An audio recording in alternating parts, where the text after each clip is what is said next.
Hey guys, good morning, welcome back to my channel. आए पास बच्चों को तो गाइस आज करने वाले हैं सिंपल इंटरेस्ट। तो काफी प्यारी क्लास होने वाली है और काफी सारी क्लासों इन क्लासों को आप देख लेना। उससे पहले अगर आपने हमारे चैनल को सब्सक्राइब नहीं किया, प्लीज चैनल को सब्सक्राइब कीजिए और ज्यादा से ज्यादा सपोर्ट कीजिए। फटाफट से करेंगे प्यारे प्यारे क्वेश्चन और हर एग्जाम की आपको तैयारी कराऊंगा बिल्कुल ईजी है मैं, ठीक है। तो क्वेश्चन फर्स्ट कर लेते हैं। प्यारा सा क्वेश्चन है, कह रहा है कितनी धनराशि 6 वर्ष में 4% ब्याज की दर से कितनी हो जाती है? 496 हो जाती है। देखो 6 वर्षों के लिए कह रहा है और हर वर्ष कितना हो रहा है? 4%, ठीक है। रेट ऑफ इंटरेस्ट हर वर्ष कितना लगेगा? 4%। जो रेट ऑफ इंटरेस्ट दिया है कि 4% लगता है एक साल का, तो एक बात बताओ 6 साल के लिए लगेगा तो 6 साल का कितना लगेगा? 6 से मल्टीप्लाई यानी कि 24% लगेगा। मान लेंगे कि अगर वो इनकम 100 है, ठीक है, तो उसका 24% निकालेंगे, ठीक है। इसका 24% निकालेंगे 100 का, तो कितना आ जाएगा? देखो कितना आ जाएगा, ये आ जाएगा 24। कितना आ जाएगा? 24 आ जाएगा, ठीक है। तो 100 प्लस 24 कर दो यानी कि 124 हो जाएगा वो। लेकिन क्वेश्चन में कह रहा है 124 नहीं हो रहा, वो साफ साफ कह रहा है कि 496 हो रहा है। 496 हो रहा है यानी कि इसका कितना टाइम? 4 टाइम। तो उसी प्रकार से जो रुपये भी होंगे वो 100 ना होंगे, वो इसका 4 टाइम कितना हो जाएंगे? 400 रुपये रहेंगे। तो प्यारा सा क्वेश्चन है, ठीक है, लिख लो फटाफट से। क्वेश्चन नंबर सेकंड कर लेते हैं। प्यारा सा इंपॉर्टेंट क्वेश्चन है। तो क्या कहा गया है? यदि किसी धन पर 3 वर्ष के लिए 12/2% की दर से लगा साधारण ब्याज मूलधन से कितना है? 4500 रुपये कम है। देखो साफ साफ दे रखा है रेट ऑफ इंटरेस्ट कितना दे रखा है? तो 12/2% दे रखा है। जब इसको सॉल्व करोगे आप, ठीक है, तो ये हो जाएगा 12 दूनी 24 और 25/2 आ जाएगा। परसेंट हटाओगे तो नीचे 100 आएगा। 25 से काटोगे 1 पे, 25 से काटोगे 4 पे, 1/8 आ गया। इसका मतलब क्या है? अगर प्रिंसिपल जो नीचे वाले वैल्यू, ठीक है, जो पैसा उधार दिया गया हो, अगर प्रिंसिपल आपका 8 हो और उस पर एक क्या लग रहा है? ब्याज लग रहा है, ठीक है। 12/2% का मतलब क्या है? एक साल के लिए 1 है तो 3 साल के लिए कितना होगा? 3 होगा, सीधी बात, ठीक है। 3 साल के लिए कितना हो जाएगा? 3 ब्याज हो जाएगा। सिंपल इंटरेस्ट कितना हो जाएगा? साधारण ब्याज 3 लगेगा। और इन दोनों के बीच का गैप देखोगे तो कितना है? 5 है। लेकिन क्वेश्चन में 5 थोड़ी दे रहा है, इसमें साफ साफ दे रखा है 4500 है। कितना है? 4500, इसका 900 गुना, ठीक है। तो उसी प्रकार से आपका जो प्रिंसिपल वो होगा वो 8 ना होकर इसका 900 टाइम यानी कि 7200 रुपये रहा होगा।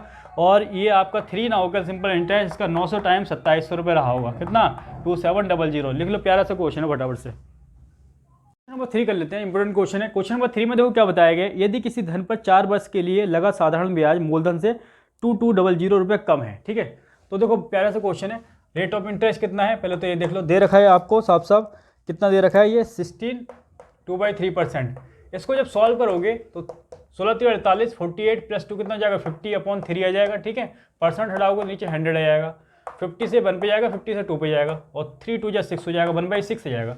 यानी कहने का मतलब आपका जो प्रिंसिपल है अगर 6 हो, ठीक है, जो उधार दिया गया पैसा कितना हो? 6 हो। और 16 2/3% का मतलब क्या है? एक जो क्या है? ब्याज है आपका, ठीक है, साधारण ब्याज, ठीक है। एक साल का अगर 1 है तो 4 साल की बात कर रहे हैं तो 4 साल कितना होगा? हर साल बढ़ते जाएगा 1 के हिसाब से, यानी कि 4 साल का 4 होगा। 4 से मल्टीप्लाई कर दो डायरेक्ट, तो ये आ जाएगा आपका सिंपल इंटरेस्ट कितना आ जाएगा? 4। दोनों के बीच का गैप देखोगे तो 2 है, लेकिन क्वेश्चन में कह रहा है दोनों के बीच का गैप 2 नहीं है। कितना है? 2200 है। इसका कितना टाइम? इसका 1100 टाइम, ठीक है। कितना टाइम? इसका 1100 टाइम। तो उसी प्रकार से 6 ना हो गए, इसका 1100 टाइम कितना हो जाएगा? ये आ जाएगा 6600 और ये आ जाएगा आपका 4 ना हो गए सिंपल इंटरेस्ट, इसका 1100 टाइम कितना रहेगा? 4400 रहा होगा, ठीक है। ये दोनों आंसर आ गए आपके, लिख लो फटाफट से। आइए क्वेश्चन नंबर 4 कर लेते हैं। इंपॉर्टेंट क्वेश्चन है, प्यारा सा क्वेश्चन। क्या कहा गया क्वेश्चन में? यदि कोई धन 5 वर्षों में अपने आप का 3 गुना हो जाता है। देखो कोई भी धन, मैंने कहा अगर 1 रुपये मैंने किसी को उधार दिया और 5 वर्षों में कितना हो जा रहा है?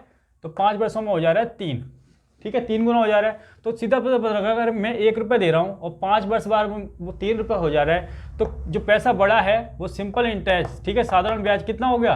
2 रुपये बड़ा है, ठीक है। यानी कि 5 साल में कितना ब्याज लग रहा है? 2 रुपये, ठीक है। 2 रुपये ब्याज का मिल रहा है। तो एक साल में यहाँ से कितना लगा? 2/5 मिलेगा, ठीक है। तो पर एनम निकालना है, ठीक है। जो रेट हो गया, रेट ऑफ इंटरेस्ट क्या होगी, तो उसके लिए क्या करेंगे? एक साल कितना आ गया? 2/5 और मल्टीप्लाई 100, ठीक है। परसेंट के लिए मल्टीप्लाई 100 से कर दो, यहाँ से 5 से काटोगे, 5 दूनी 20 और 20 दूनी 40, 40% हो जाएगी रेट ऑफ इंटरेस्ट। प्यारा सा क्वेश्चन है, लिख लो फटाफट से। क्वेश्चन नंबर 5 कर लेते हैं। प्यारा सा क्वेश्चन है। तो क्वेश्चन में क्या कहा है? यदि कोई धन 6 वर्षों में अपने आप का 2 गुना हो जाता है। देखो कोई भी धन मान लो, ठीक है, 1 रुपये मान लो, आसान हो जाएगा। 6 वर्षों में कितना हो जा रहा है? 6 वर्षों में कह रहे हैं 2 हो जा रहा है, ठीक है। तो एक बार बताओ, 1 से 2 हुआ है तो इसका यानी कि यहाँ से यहाँ होने में जो 1 है, 1 का गैप है, तो यही क्या है? आपका जो गैप है, ठीक है, वही आपका इंटरेस्ट है, ठीक है। क्या है? इंटरेस्ट है, सिंपल इंटरेस्ट। तो बस 6 सालों में कितना हो जा रहा है? 6 सालों में कितना मिल रहा है? ब्याज 1 रुपये मिल रहा है। तो 1 साल में कितना मिलेगा अगर पूछूं मैं आपसे? तो 1/6, 6 से नीचे चले जाएगा, ठीक है। और परसेंट मल्टीप्लाई 100, ठीक है, रेट ऑफ इंटरेस्ट निकालने के लिए। अब ये क्या होता है, इसको जब सॉल्व करोगे 100/6 को, तो ये आ जाएगा आपका 16 2/3%। यही आपका आंसर हो जाएगा। लिख लो फटाफट से रेट ऑफ इंटरेस्ट।